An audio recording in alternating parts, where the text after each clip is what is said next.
नमस्कार। एक बार फिर से आप सभी का बहुत बहुत स्वागत है परीक्षा वर्ल्ड के इस यूट्यूब चैनल में।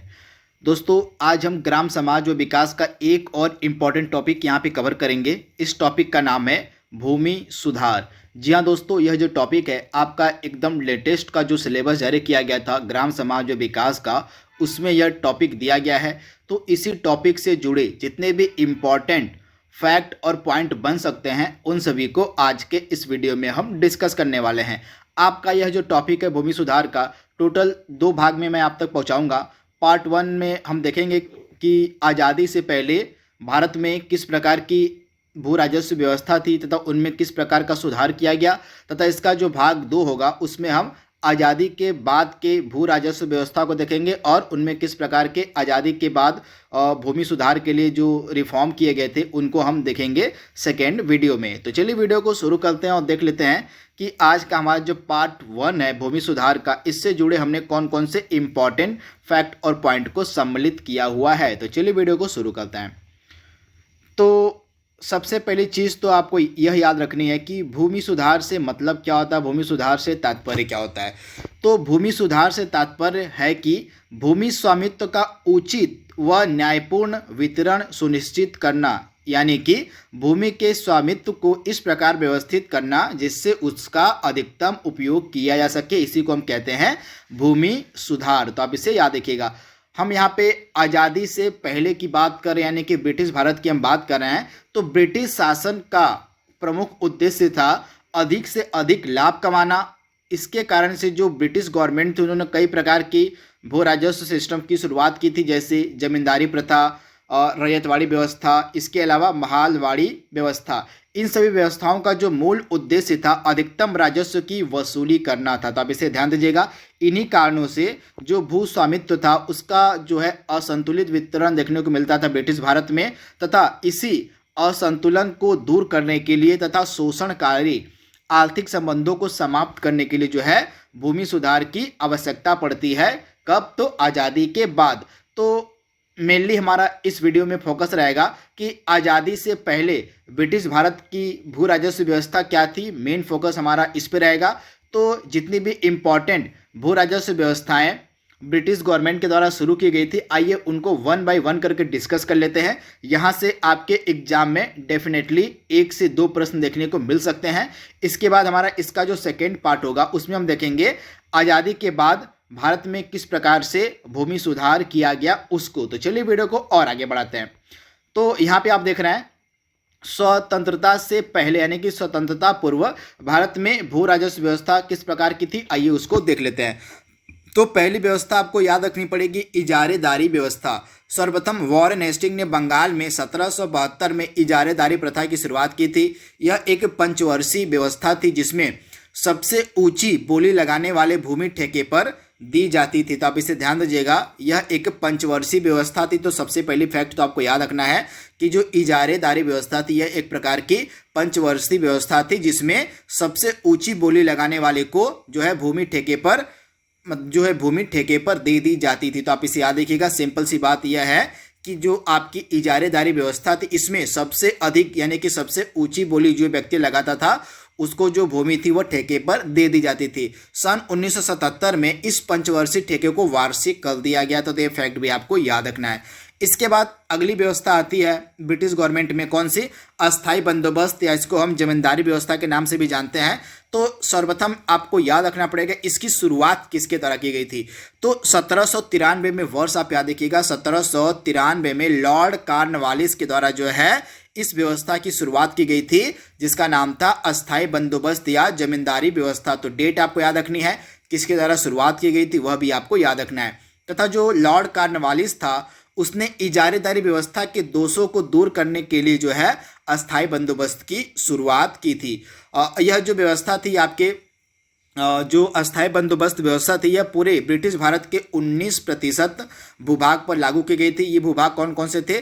तो बंगाल हो गया, बिहार, उड़ीसा, बनारस तथा उत्तरी कर्नाटक, ये सभी एरियाज थे जहां पर आपकी यहाँ पे उत्तरी कर्नाटक नहीं होना चाहिए था, यहाँ पे होना चाहिए था मद्रास के कुछ उत्तरी जिले। यहाँ पे याद देखिए, यहाँ पे करेक्ट कर लीजिएगा, यहाँ पे मद्रास के कुछ जो उत्तरी जिले थे वहाँ पर जो है यह व्यवस्था शुरू की गई थी। मैं एक बार फिर से आपको बता दे रहा हूँ, यह जो व्यवस्था थी बंगाल में थी, उसके बाद बिहार में थी, उसके बाद उड़ीसा में थी। इसके अलावा बनारस के अलावा मद्रास के जो उत्तरी जिले थे उनमें जो है इस अस्थायी बंदोबस्त यानी कि जमींदारी व्यवस्था को शुरू किया गया था। टोटल अगर हम एरिया की बात करें तो पूरे ब्रिटिश भारत के 19% भूभाग पर जो है आपका यह अस्थायी बंदोबस्त शुरू किया गया था। तो आप इसे याद रखिएगा, यहाँ पे आप करेक्ट कर लीजिएगा, यहाँ पे मद्रास का उत्तरी जिला हो जाएगा।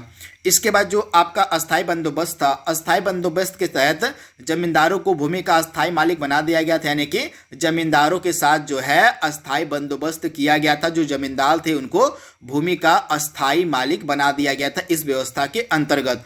जो आपका अस्थायी बंदोबस्त था उसके तहत जमींदार किसानों से वसूले गए कुल रकम का 10वां भाग जो है कंपनी को देते थे और उसका जो एक भाग बचता था वह स्वयं अपने पास रख लेते थे। तो ये फैक्ट भी आपको याद रखना है। जमींदारी व्यवस्था के अंतर्गत जो जमींदार थे वे किसानों से जो भी कर वसूला करते थे उसका 10वां जो भाग था वह कंपनी यानी कि ब्रिटिश गवर्नमेंट को दे दिया करते थे जमींदार, और उसका जो एक भाग बचता था वे सिर्फ अपने पास रखते थे। तो आप इसे याद रखिएगा। यहाँ पे आप देख रहे हैं, यदि कोई जमींदार निर्धारित तिथि तक भू राजस्व की निश्चित राशि जमा नहीं करता था तो उसकी जो जमींदारी थी वह दूसरे को नीलाम कर दी जाती थी। तो यह फैक्ट भी आपको याद रखना है। तथा एक चीज और आप याद रखिएगा, इस अस्थायी बंदोबस्त या जमींदारी व्यवस्था से रिलेटेड इसको जो है सनसेट लॉ के रूप में भी जाना था। किस लॉ के रूप में? तो इसको हम सनसेट लॉ के रूप में भी जानते हैं इस जमींदारी व्यवस्था को। तथा यह टोटल 10 वर्षों के लिए की गई थी आपकी जमींदारी बंदोबस्त, नहीं कि जमींदारी व्यवस्था जो थी आपकी 10 वर्षों के लिए की गई थी। तो ये सारे फैक्ट आपको याद रखने हैं, भूलने नहीं है। इसके बाद अगली इंपॉर्टेंट व्यवस्था थी जो ब्रिटिश गवर्नमेंट में थी, वह थी रैयतवाड़ी व्यवस्था। तो मद्रास का जो तत्कालिक गवर्नर था उस समय टॉमस मुनरो और एक और व्यक्ति था जिसका नाम था कैप्टन रीड। इन दोनों ने मिलकर जो है रैयतवाड़ी व्यवस्था की शुरुआत की थी। सर्वप्रथम बार यह जो व्यवस्था थी मद्रास के 12 महल से में लागू की गई थी। इंपॉर्टेंट फैक्ट है, सर्वप्रथम बार यह जो व्यवस्था थी रैयतवाड़ी व्यवस्था कहाँ पर लागू की गई थी? तो तमिलनाडु के 12 महल में जो है सर्वप्रथम बार जो है इस व्यवस्था को लागू किया गया। तो इंपॉर्टेंट फैक्ट है, आप इसे याद रखिएगा। तथा आपकी जो रैयतवाड़ी व्यवस्था थी पूरे ब्रिटिश भारत के 51% भूभाग पर लागू की गई थी। ये भी फैक्ट आपको याद रखना है। तथा इन 51% भूभाग पर कौन कौन से एरिया थे? तो आपका हो जाएगा तमिलनाडु हो जाएगा, मद्रास हो जाएगा, तमिलनाडु मद्रास, बम्बई प्रेसिडेंसी। इसके अलावा आपका और कौन सा एरिया है? तो बम्बई प्रेसिडेंसी के कुछ हिस्सों के अलावा असम तथा कुर्ग के जो कुछ हिस्से थे वहां पर इस व्यवस्था को लागू किया गया था। असम के अलावा कुर्ग, आप याद रखिएगा, असम के अलावा कुर्ग का जो कुछ हिस्सा था वहां पर भी इस व्यवस्था को लागू किया गया था जिसका नाम था रैयतवाड़ी व्यवस्था। यह जो व्यवस्था थी रैयतवाड़ी व्यवस्था, इसमें रैयतों यानी कि किसानों को भूमि का मालिकाना हक प्रदान कर दिया गया था। इंपॉर्टेंट है, अब किसान जो थे स्वयं कंपनी को भू राजस्व देने के लिए उत्तरदायी थे। तो इंपॉर्टेंट है, आप इसे याद रखिएगा। अब इस व्यवस्था में क्या था, जो किसान थे स्वयं कंपनी को भू राजस्व दिया करते थे। तो फैक्ट आपको याद रखना है, भूलना नहीं है। इस व्यवस्था में भू राजस्व का जो निर्धारण था उपज के आधार पर नहीं बल्कि भूमि की क्षेत्रफल के आधार पर किया जाता था। इसे भी आप याद रखिएगा, भूलिएगा मत। इसके बाद ब्रिटिश भारत की एक और जो इम्पॉर्टेंट व्यवस्था थी उसका नाम था महालवाड़ी व्यवस्था। आपसे एग्जाम में ये सभी व्यवस्थाएं जो थी उस समय भू स्वामित्व से रिलेटेड आपसे एग्जाम में पूछी जा सकती हैं। तो इसी कारण से यह वीडियो मैंने पहले अपलोड किया है। तो इसमें महालवाड़ी व्यवस्था में महाल का तात्पर्य होता है गांव। तो इस व्यवस्था के अंतर्गत गांव के मुखिया के साथ सरकार का लगान वसूली का समझौता होता था जिसे हम महालवाड़ी बंदोबस्त या व्यवस्था कहते हैं। तो आप इसे ध्यान दीजिएगा। इसमें गांव के प्रमुख किसानों को भूमि से बेदखल करने का अधिकार था। तो आप इसे ध्यान दीजिएगा, गांव के प्रमुख किसानों को भूमि से बेदखल करने का अधिकार था इस व्यवस्था के अंतर्गत। महालवाड़ी जो व्यवस्था थी इसके तहत लगान का जो निर्धारण था महाल या संपूर्ण गांव की उपज के आधार पर किया जाता था। इंपॉर्टेंट फैक्ट है, इस व्यवस्था के अंतर्गत यानी कि महालवाड़ी व्यवस्था के अंतर्गत जो लगान का निर्धारण था महाल यानी कि संपूर्ण गांव की उपज के आधार पर किया जाता था। तो आप इसे याद रखिएगा, भूलिएगा मत। तथा यह जो आपकी व्यवस्था थी पूरे ब्रिटिश भारत के 30% भूभाग पर लागू की गई थी। इंपॉर्टेंट है, पूरे ब्रिटिश भारत के 30% भूभाग पर जो है आपकी महालवाड़ी व्यवस्था लागू की गई थी। लॉर्ड हेस्टिंग जो था उसके द्वारा मध्य प्रांत, आगरा, आप ध्यान दीजिएगा, लॉर्ड हेस्टिंग ने मध्य प्रांत, आगरा, इसके अलावा अवध अवध के अलावा पंजाब के कुछ एरियाज जो थे जहां यहीं पे जो है इस नई व्यवस्था को लागू किया गया था। तो इम्पॉर्टेंट है, आप इसे याद कर लीजिएगा। दोस्तों मैं यहाँ पे जो भूभाग की बात कर रहा हूँ, कितने प्रतिशत भूभाग पर ये व्यवस्थाएं लागू थी, इनको आप बिल्कुल ध्यान से याद कर लीजिएगा। जमींदारी व्यवस्था कितने प्रतिशत भूभाग पर लागू थी, आपकी रैयतवाड़ी व्यवस्था कितने प्रतिशत भूभाग पर लागू थी, या आपकी महलवाड़ी व्यवस्था कितने प्रतिशत भूभाग पर लागू थी, इनको आप दिमाग में बैठा लीजिएगा। एरियाज और परसेंटेज दोनों आपसे एग्जाम में पूछे जा सकते हैं। इसी कारण से मैंने सभी फैक्ट और पॉइंट को इस वीडियो में सम्मिलित किया हुआ है। तो यह आपका आखिरी व्यवस्था थी जो ब्रिटिश भारत में देखने को मिली थी, वह थी महलवाड़ी व्यवस्था। तो दोस्तों यह हमारा पहला वीडियो था भूमि सुधार का। इसमें हमने देखा कि भू राजस्व की व्यवस्थाएं किस प्रकार से चली आ रही थी ब्रिटिश भारत में, तथा जब हमको आज़ादी मिलती है तो इनमें किस प्रकार से सुधार किया था, उसको हम अगले वीडियो में डिस्कस करेंगे। तो आज के लिए बस इतना ही।